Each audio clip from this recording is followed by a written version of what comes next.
Salutations, dear viewers. Behind me, you can see number 24 Florian Road. Now, it may be hard to believe, but this is a house that bred a criminal mastermind, Bruce Reynolds. Well, he was born in 1931 in Charing Cross Hospital, which was then located in Charing Cross, and not somewhere else as it is today. And this was his grandparents' house, so he largely grew up here because his mother died when he was a toddler, and his father was busy working as a waiter at the Star and Garter pub in Putney, not far away. So Bruce Reynolds was very close to his grandmother, and he was well known as a gangster, you can say. So he got into crime in his early teens.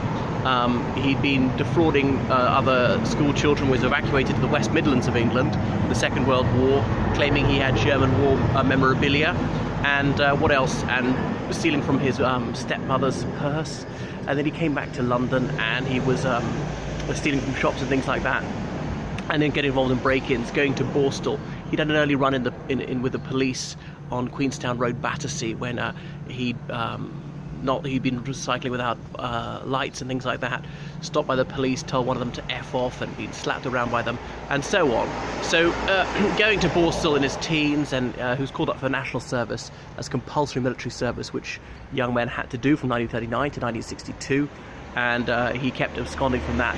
Anyway, he's most famous for being involved in the Great Train Robbery. He claimed to have been the brains behind it, but can one really trust the word of a career criminal? Probably not.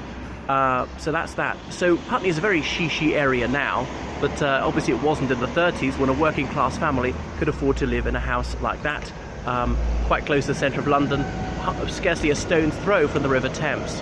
So the Great Train Robbery was August 1963. It was a crime of most staggering audacity, stopping this Royal Mail train in the middle of the night in Buckinghamshire to take off dozens of mail bags stuffed with cash.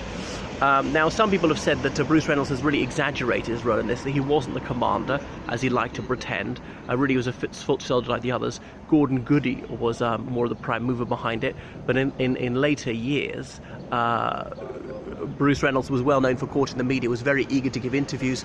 He published The Autobiography of the Thief, which is a celebrated memoir of his criminal exploits, and the researchers have showed that he has heavily embellished certain episodes to increase the sense of daring-do about it and things like that. He fancied himself as a littérateur, and he craved recognition.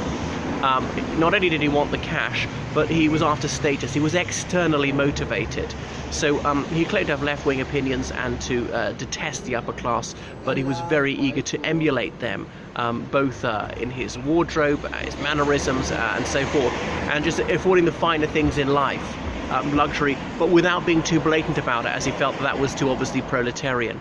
So that's where Bruce Reynolds grew up. I'll film a few more addresses related to the late Bruce Reynolds, who was called to his reward in February 2013.